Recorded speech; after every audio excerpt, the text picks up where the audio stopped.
When I was 18, I overdosed. And in that moment, I said, God, save me or this is it.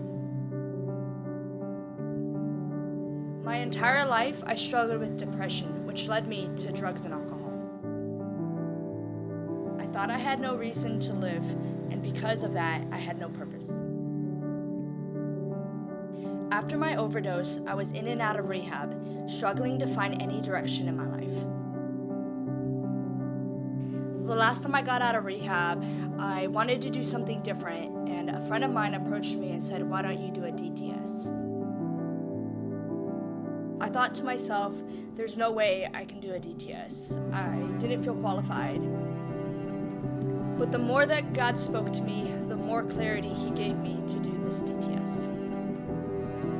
I applied at YWAM Wylie and got accepted 3 days before the school started.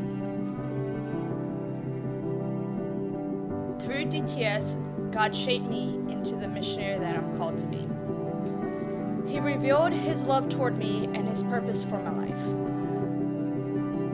If I could describe DTS in one word, it would be transforming.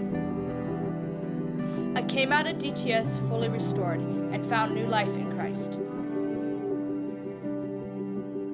Looking back, I never imagined God restoring my life the way He has.